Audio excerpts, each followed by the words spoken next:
안녕하세요. 파산관제의 홍인필 변호사입니다. 이번 시간에는 파산 선고 효과로서 강제 집행하고 보전 처분 또 어떤 연관이 있는지 한번 보겠습니다. 개요. 파산 채권은 파산 절차에 의하지 아니고는 행사할 수 없습니다. 424조에 있습니다. 파산 선고에 의하 파산 채권자는 오직 파산 절차에 참가하여서만 그 채권의 만족을 얻을 수 있고 개별적인 권리 행사가 금지됩니다. 파산 채권에 의해 파산 재단에 속하는 재산에 대하여 강제 집행, 가압류 또는 가처분은 파산 재단에 대한 상대적으로 그 효력을 잃습니다. 348조 제1항 본문입니다. 각주를 한번 보겠습니다. 채무자 소유의 재산에 대해서 압류, 강제 집행이 있음에도 그 재산을 다른 사람에게 양도하고 파산에 선고된 경우 그 압류의 처분 금지요 때문에 그 재산도 파산 재단에 속하는 재산에 해당되고 따라서 강제 집행 역시 중단되고 파산관제의 속행을 신청할 수 있는 것이 아닌가 하는 의문이 있을 수 있으나 압류의 처분 금지요는 개별 상대에 불과하므로 이는 파산 재단에 속하는 재산이 아니라고 보는 것이 타당하다. 그 다음에 강제 집행 절차에는 재산 명시 절차도 포함됩니다. 재산 명시 절차에 대해서는 이제 포함되고요. 일본은 이제 명시적으로 일본 파산법 42조 6항은 파산 절차 개시 결정이 있는 데는 파산 채권 또는 재단 채권에 근거하는 재산 개시 절차에 신청을 할 수 없고 파산 채권 또는 재단 채권에 근거한 재산 개시 절차는 그 효력을 상실한다고 규정하고 있습니다. 파산관제는 기존의 집행처분을 무시하고 파산 재단에 속하는 재산을 법원의 허가를 받아 자유로이 관리 처분할 수 있습니다. 다만 실무상 집행처분이 외관을 없애기 위하여 별도의 소송을 제기함이 없이 집행기간에 대하여 외관 제거를 하죠. 파산선고 결정 등본을 취소 원인인 서면으로 하여 강제집행 보전처분이 집행 취소 신청을 할 수 있습니다. 실효에 따른 강제집행 등의 처리, 부동산에 대한 압류, 가압류 또는 처분 금지 가처분 등기는 집행법원의 등기 말소 촉탁에 의해 말소할 수 있습니다. 이미 매각이 종료되었더라도 아직 배당이 이루어지지 않았다면 그 매각으로 인한 소유권 취득 효과는 실효되지 않지만 별도로 집행 절차의 취소를 구할 필요도 없이 파산관제인은 집행기간에 그 대금의 인도를 구할 수 있습니다. 파산 선고로 간과하고 배당이 실시된 경우 배당의 실시는 무효가 되므로 배당금을 수령한 자는 부당이득으로 그 금원을 파산관제인에게 반환할 의무가 있습니다. 한편 강제집행과 보전처분은 파산재단에 대한 관계에 있어서만 상대적으로 무효가 되므로 별채권에 선행하는 가압류가 있는 경우 별채권자의 입장에서는 선행 가압류가 실효되지 않습니다. 따라서 별채권에 의한 경매가 진행되어 배당이 이루어지면 집행법원은 선행 가압류 채권자와 별채권자에게 안분 배당하는 배당표를 작성한 다음 가압류 채권자에 대한 배당금을 공탁해야 되겠죠. 이 경우 가압류 채권자는 파산 절차에 의하지 아니하고는 권리 행사할 수 없으므로 이 공탁금을 수령할 수 없고 파산관제인은 가압류 채권자가 파산 채권 신고를 하여 확정되었음을 소명할 수 있는 파산 채권자표 등본 또는 채권조사 확정 재판 등본, 파산선고 결정문, 파산관제인 선임증 등을 집행법원에 제출하여 이 배당금을 수령하게 됩니다. 유체동산에 대한 압류 및 가압류 또는 집행관 보관 가처분이 이루어져 집행관이 이를 보관하는 경우 파산관제인이 그 인도를 구할 수 있습니다. 유체동산 가압류에 대하여 해방공탁이 된 경우 또는 동산경매 후 집행관이 매각대금을 영수하고 아직 이를 집행채권자에 교부하지 아니한 경우 압류 경합으로 인하여 배당 절차가 개시된 경우 배당 실시 후 매각대금 중 일부가 가압류권자에게 공탁된 경우 집행은 가압류 해방공탁금 또는 매각대금이 존속된다고 해석되므로 그 공탁금 또는 보관할 현금은 파산관제인에게 인도하게 됩니다.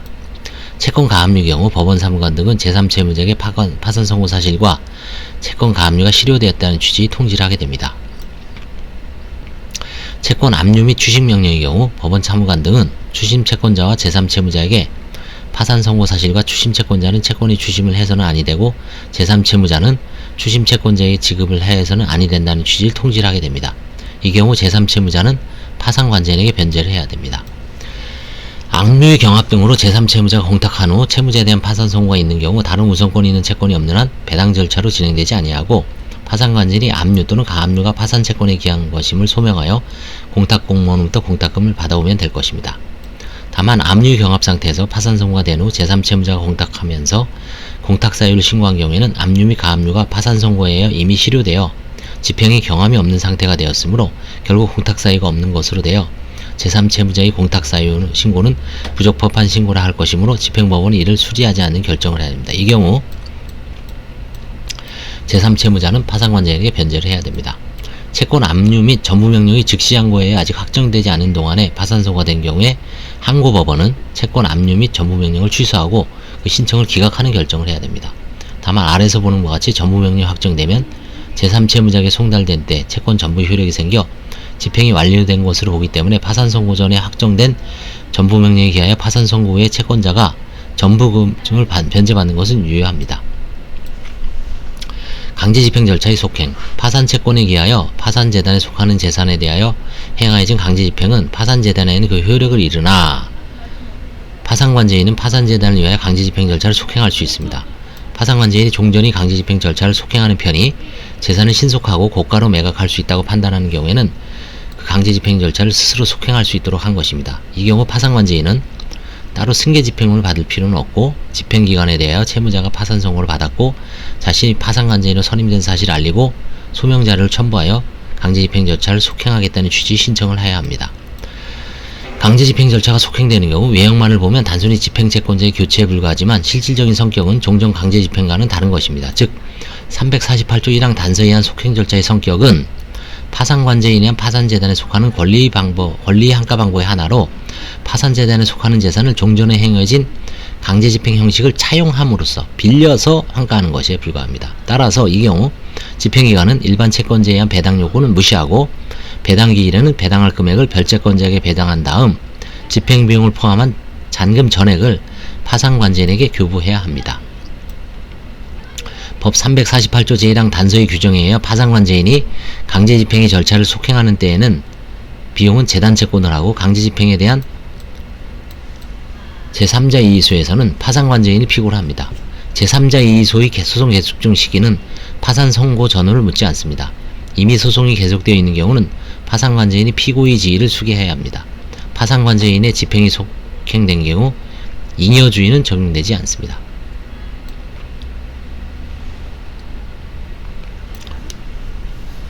한편 법 제348조 제1항 단서는 강제집행 절차의 속행에 관해서만 규정하고 있으나 파산관제인은 보존처분을 속행하여 그 효력을 원용할 수도 있다고 봅니다. 각주 97. 파산채권에 기하지 않은 강제집행 등의 처리. 파산채권에 기하지 않은 강제집행 보존처분 예컨대 소유권에 기한 인도청구의 집행 또는 그 보전 위와 가처분, 이사의 직무집행 정지 가처분, 파산채권 외의 임시지위를 정하는 가처분 등 파산선고로 실효되지 않고 파산재단에 속하는 재산을 대상으로 하는 경우 파산관제인에 대한 승계집행을 부여받아 파산관제인 상대방으로 하여 속행됩니다. 한편 법 348조 제1항 본문은 파산채권에 기하여 파산재단에 속하는 재산에 대하여 행해진 강제집행 등은 파산재단의 그 효력을 잃는다고 규정하고 있어 재단채권에 기한 강제집행 등은 실효되지 않는 것인지 의문이 있을 수 있습니다. 그러나 법에 강제집행을 허용하는 특별한 규정이 있다거나 법의 해석상 강제집행을 허용하여야 할 특별한 사정이 있다고 인정되지 아니하는 한 재단채권에 기하여 파산선고 후에 강제집행이나 보존처분을 할 수 없고 파산선고 전에 강제집행이 이뤄진 경우에도 종료되지 아니한 그 강제집행은 파산선고로 인하여 효력을 잃는다고 보고 있습니다. 다만 아래서 보는 바와 같이 파산선고 전에 파산재단에 속하는 재산에 대해 국세징수법 또는 지방세징수법에 의해 징수할 수 있는 청구권에 기한 체납처분을 한 때는 파산선고는 그 처분의 속행을 방해하지 아니하므로 요것만 특별 규정이 있습니다. 349조 1항. 그 조세채권 등에 기한 체납청구는 파산선고로 인하여 효력을 잃지 않습니다. 재단채권에 기하여 파산재단에 속하지 않는 자유재산에 대한 강제집행 등은 채무자가 개인인 경우 새 출발을 보장해준다는 차원에서 허용되지 않지만 채무자가 법인인 경우에 그러한 고려를 할 필요가 없기 때문에 허용된다고 봅니다. 재단채권에 기하여 강제집행 절차의 종료. 파산선고 전에 이미 집행이 완료된 경우에는 부인권 행사의 문제만 남고 기존 강제집행 실효의 문제는 생길 여지가 없습니다. 보존처분의 경우에는 그 집행이 완료되었다고 하더라도 이를 기초로 한 본집행은 남아있으므로 파산선고로 인해 원칙적으로 모두 실효됩니다. 또한 아래에서 보는 바와 같이 파산선고 후에는 파산채권 및 재단채권에 기한 새로운 강제집행 등이 허용되지 아니하므로 법 348조 및 제349조의 규정은 파산선고 전에 강제집행이 개시되어 종료되지 않은 경우에만 그 의미를 가질 수 있습니다. 전체로서의 강제집행은 어떤 집행권한에 표시된 청구권 및 집행비용에 관하여 채권자가 완전한 만족을 얻은 때 또는 이와 같은 만족이 종국적 전면적으로 불능으로 된 때에 종료합니다. 일정한 재산에 대하여 일정한 집행방법에 의하여 개시된 개개의 집행 절차는 그 최후 단계의 행위가 완료되었을 때 또는 그 집행 신청이 채권자에 의하여 취하된 때 또는 그 집행 절차가 집행기간에 취소된 때에 종료합니다. 예를 들어 유체동산, 부동산에 대한 금전 집행은 압류, 금전 또는 매각 대금을 채권자의 교부 또는 배당한 때, 채권에 대한 추심명령의 경우에는 채권자가 추심의 신고를 한 때나 배당 절차가 끝난 때, 유체물 인도 청구권에 대한 금전 집행은 집행관이 목적물을 인도받아 현금화하여 매각 대금을 채권자에게 교부 또는 배당한 때, 전무명령의 경우는 그 확정된 때 각각 종료합니다. 전무명령이 확정되는 것을 조건으로 제3채무에게 전무명령이 송달될 때 각각 종료합니다. 동산, 부동산 선박의 인도 집행물, 목적물을 채권자에게 인도하여 점유시킨 때, 목적물이 제3자의 점유하에 있는 경우 인도 집행은 집행관이 목적물을 제3자로부터 취하여 채권자에게 인도한 때 각각 종료합니다. 대체 집행은 채권자가 이행을 받은 때, 간접강제는 채권자가 이행을 받거나 배상을 받은 때 각각 종료합니다. 파산 절차의 종료와 실효된 강제 집행 등, 파산 선고와 동시에 파산 절차가 폐지되는 동시 폐지의 경우에는 처음부터 파산재단 자체가 성립하지 않으므로 법 348조가 적용되지 않습니다. 따라서 파산 선고 전에 채무자 소유 재산에 관하여 진행 중이던 강제 집행, 가압류 또는 가처분은 치료되지 않고 그대로 진행됩니다. 파산 선고 후 파산 절차가 폐지되는 경우 파산 폐지 결정에는 소급표가 없어 파산의 효과는 장래를 향하여 소멸되므로 파산 선고에 실효된 강제 집행과 보존 처분은 부활하지 않습니다. 파산 취소의 결정이 확정되면 파산의 효과는 소급하여 소멸하나 거래의 안전을 도모하기 위하여 파산 선고부터 취소까지 사이에 파산관제인에 의하여 행해진 행위 효력은 그대로 유지된다고 해석되므로 각 집행 절차에서 집행 취소가 되지 않는 상태에서 관리처분권이 채무자에게 환원되는 경우에만 효력을 회복하고 그 절차를 속행할 수 있습니다. 3. 세 번째, 담보권 실행을 위한 경매. 저당권자 등 별채권자는 파산 절차에 의하지 아니하고 자신이 별채권을 행사할 수 있으므로 별채권자는 파산 선고 후에도 담보권 실행을 위한 경매 신청을 할 수 있죠.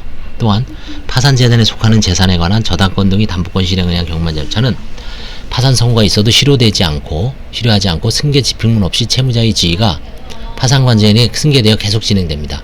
다만 파산관제인은 파산 선고 및 자신이 파산관제인으로 선임된 사실을 증명할 수 있는 자료를 첨부하여 집행법원에 지출하고, 만일 별채권자에게 우선하는 재단채권자가 배당 요구를 하거나 조세채권이 교부된 청구에는 그 배당 요구 또는 교부 청구에 따른 배당금을 파산관제인에게 교부할 것을 요구해야 합니다. 그 다음에 체납처분. 파산 선고 전에 파산재단은 속하는 재산에 대하여 국세징수법 또는 지방세징수법에 의해 징수할 수 있는 청구권은 기한 체납처분한 때는 파산 선고는 그 처분이 속행을 방해하지 아니하고 체납 절차는 파산 선고에도 불구하고 그대로 속행됩니다. 국세지방세와 같은 조세채권이나 국세징수에 의해 징수할 수 있는 청구권으로서 그 징수 우선순위가 일반 파산채권보다 우선하는 것을 재단채권으로서 수시로 변제받고 공익적 성격을 가진다는 점으로 하여 파산 선고 전에 착수한 것에 한하여 체납처분이 속행을 인정한 것입니다. 이와 같이 체납처분이 속행을 인정한 취지에 관하여 파산 선고 전에 체납처분한 조세채권 등에 대하여 체납처분 절차에 의한 한가등급에서 바로 우선 변제를 받을 수 있도록 허용한 것이라는 견해, 이게 통설입니다.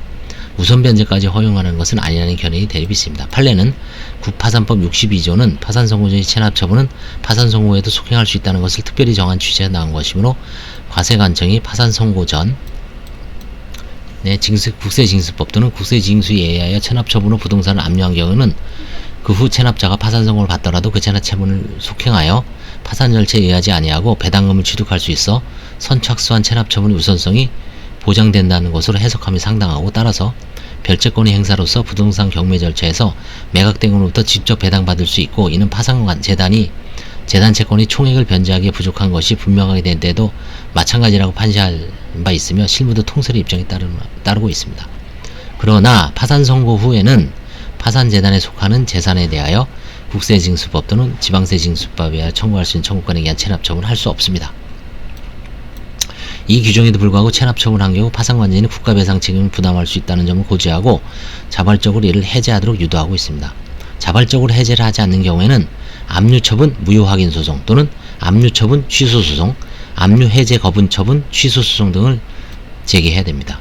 과세관청은 채무자 소유 재산에 대한 별채권의 실행으로 인하여 개시된 경매 절차에서 교부 청구를 할 수 있으나 그 교부 청구에 따른 배당금은 파산관제인이 각 재단채권자에게 안분 변제할 수 있도록 파산관제인에게 교부되어야 합니다. 파산관제인은 채무자에 대한 파산 선고 및 자신이 파산관제인으로 선임된 사실을 소명할 수 있는 절을 첨부하여 집행법원에 신고함으로써 파산 선고 후 교부 청구가 된 재산의 재단 채권에 대한 배당금을 수령하게 됩니다.